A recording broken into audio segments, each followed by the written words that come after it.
السلام علیکم ورحمۃ اللہ وبرکاتہ۔ بسم اللہ الرحمن الرحیم۔ ارمغانہ شاہی تقریبات میں سبکتگین کے قریب ہونے کی کوشش کرنے لگے، مگر امیر البتگین کا یہ محبوب غلام ہمیشہ اس سے دور دور رہتا۔ جب ارمغانہ کا دل فریب حسن بے اثر ثابت ہونے لگا تو اس نے اپنی ایک کنیز کے ذریعے سبکتگین کو مختصر سا محبت نامہ تحریر کیا۔ دلوں کے تاجدار کی خدمت میں ملکہ حسن کا سلام۔ آج رات مجھے روشن باغ میں فوارے کے قریب تمہارا انتظار رہے گا۔ ارمغانہ شیرازی کا خط پڑھ کر سبکتگین سناٹے میں آ گیا۔ یہ زندگی کے سب سے کیف آور لمحات تھے جب غزنی کی حسین ترین دوشیزہ نے ایک غلام زادے کے قدموں میں اپنا دل رکھ دیا تھا۔ سبکتگین کے جذبات میں تلاطم سا برپا ہوا اور اسے یوں محسوس ہونے لگا جیسے وہ ہیجان کی ان تند و تیز موجوں میں غرق ہو جائے گا۔ پھر یکایک اس کے کانوں میں امیر البتگین کے الفاظ گونجنے لگے، فرزند میرے اعتبار کا خون نہ کرنا۔ سبکتگین سنبھل گیا اور اپنے دل کے سفینے کو جذبات کی طغیانی سے نکال کر سکون کے ساحل تک لے آیا۔ پھر ارمغانہ شیرازی کی کنیز سے مخاطب ہو کر بولا، اپنی آقا سے کہنا کہ میں ایک نامحرم مرد ہوں اور کوئی حیادار خاتون ایک نامحرم کا اس طرح انتظار نہیں کرتی۔ کنیز کی زبانی سبکتگین کا پیغام سن کر ارمغانہ شیرازی کو سکتہ سا ہو گیا۔ اسے یوں محسوس ہوا کہ جیسے ایک غلام نے اس شہابی چہرے پر راستے کی کیچڑ اٹھا کر انڈیل دی ہو۔ سبکتگین کا جواب ایک ضرب شدید تھا جس کے اثر سے ارمغانہ کو اپنے غرور حسن کا مجسمہ ٹوٹ کر بکھرتا ہوا نظر آیا۔ کیا دنیا میں ایسے ناشکر گزار مرد بھی موجود ہیں کہ خود حسن ان سے درخواست کرے اور وہ حسن کی التجا کو اس بے رحمی کے ساتھ ٹھکرا دیں؟ ارمغانہ نے اپنے خط کا جواب لانے والی کنیز سے پوچھا، کہیں تیرے سننے میں تو غلطی نہیں ہوئی ناہید؟ نہیں آقا، کنیز نے پرزور لہجے میں کہا، میں آپ کی امانت دار قاصد ہوں۔ میرے کانوں نے جو کچھ سنا وہی اپنی مالکہ کے حضور منتقل کر دیا۔ ناہید ایک 40 سالہ عورت تھی جسے اسد شیرازی نے اپنی خدمت کے لیے ملازم رکھا تھا۔ ناہید ایک زمانہ شناس، پڑھی لکھی اور ذہین خاتون تھی جو بہت سے معاملات میں اسد شیرازی کی رازدار بھی تھی۔ اسی وجہ سے ارمغانہ نے اپنی پیغام رسانی کے لیے ناہید کا انتخاب کیا تھا۔ کیا سبکتگین کا جواب ہمارے شایان شان تھا ناہید؟ ارمغانہ شیرازی کے لہجے میں بڑی خلش تھی، جیسے شکست کا احساس اسے کسی زہریلے سام کی طرح بار بار ڈس رہا ہو۔ نہیں آقا زادی۔ ناہید نے آگے بڑھ کر ارمغانہ کے دونوں کاندھوں پر اپنے ہاتھ رکھ دیے اور اس کی آنکھوں میں جھانکتے ہوئی بولی، سبکتگین کو تو لازم تھا کہ پہلے وہ خط کو بوسہ دیتا، پہلے وہ خط کو چومتا اور پھر ہماری ملکہ حسن کے حضور غائبانہ سجدہ کر لیتا۔ پھر اس نے ایسا کیوں کیا؟ یکایک ارمغانہ کی غزالی آنکھیں غصے سے سرخ ہو گئیں اور اس کے دلکش چہرے پر قہر و نفرت کا دھواں پھیل گیا۔ وہ غلام ہے آقا زادی، ناہید نے ارمغانہ کو سمجھاتے ہوئے کہا۔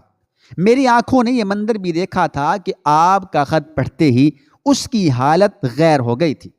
اس کے بعد کیا ہوا تھا؟ ارمغانہ نے گھبرا کر ناہید کی بات کاٹ دی۔ وہ اپنی کنیز کی زبان سے نیا انکشاف سننے کے لیے بے چین نظر آ رہی تھی۔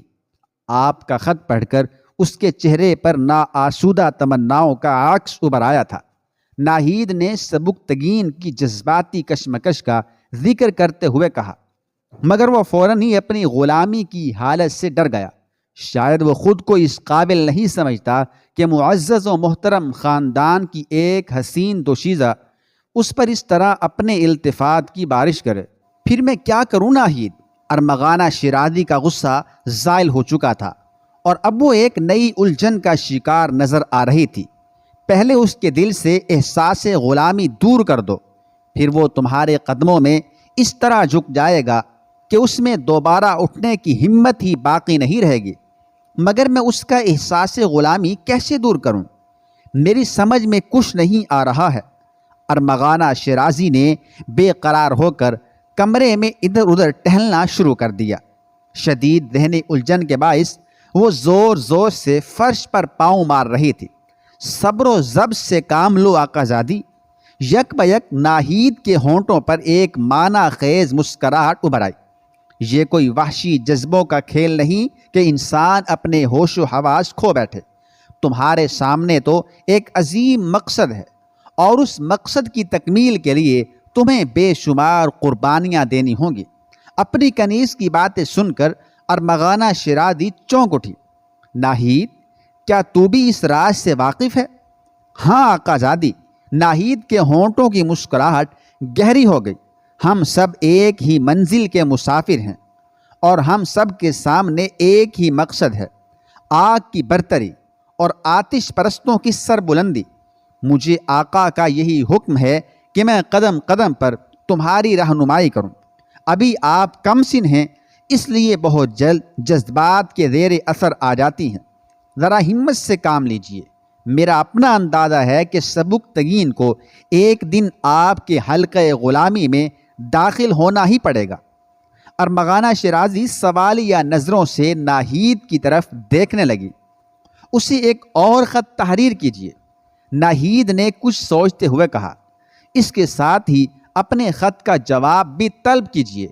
میں چاہتی ہوں کہ سبکتگین کی طرف سے کوئی تحریری ثبوت آپ کے ہاتھ آ جائے، پھر اسے آسانی کے ساتھ زیر دام لایا جا سکے گا۔ جب بڑے بڑے دانشور عورت کی غلامی پر رضامند ہو سکتے ہیں تو پھر اس کی کیا حیثیت ہے؟ وہ تو ایک معمولی ذہن کا مالک ہے۔ ناز و ادا کی آندھی کا ایک ہلکا سا جھونکا اسے کسی حقیر تنکے کی طرح اڑا کر لے جائے گا۔ بس اس کے دل سے غلامی کا احساس مٹا دیجیے۔ وہ اپنی کم نسبی سے ڈرتا ہے۔ ناہید کی باتیں سن کر ارمغانہ مطمئن نظر آنے لگی۔ ارمغانہ نے سبکتگین کے نام دوسرا محبت نامہ زیادہ تفصیل سے تحریر کیا تھا۔ نامحرم اسے کہتے ہیں جو عورت کے دل و دماغ سے دور ہوتا ہے۔ میں نے آج تک کسی دوسرے مرد کے بارے میں سوچا تک نہیں۔ آپ کو ایک بار دیکھا اور ہمیشہ کے لیے حریم دل میں سجا لیا، پھر مجھ سے یہ اجنبیت کیوں؟ آپ روشن باغ میں آنے سے ڈرتے ہیں تو پھر میرے نام چند محبت بھرے الفاظ ہی تحریر کر دیجئے، تاکہ میری بے قراری کا کچھ تو درما ہو جائے۔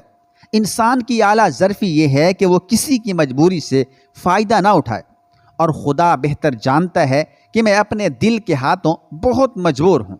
آپ کی ادنا کنیز ارمغانہ شیرازی۔ اب کی بار ارمغانہ نے ملکہ حسن کی بجائے اپنے آپ کو ایک کنیز بنا کر سبکتگین کے سامنے پیش کیا۔ اس کا خیال تھا کہ اس طرح سبکتگین کے دل سے غلامی کا خوف زائل ہو جائے گا، اور پھر اپنی کامیابی کے تصور سے ارمغانہ کے دل و دماغ پر ایک نشے کی سی کیفیت طاری ہو گئی۔ ارمغانہ بڑی بے چینی سے ناہید کا انتظار کر رہی تھی، مگر جب شیرازی کی رازدار کنیز واپس آئی تو اس کا چہرہ بجھا ہوا تھا۔ آقا زادی، میرے پاس کوئی اچھی خبر نہیں ہے، ناہید نے تھکے تھکے لہجے میں کہا۔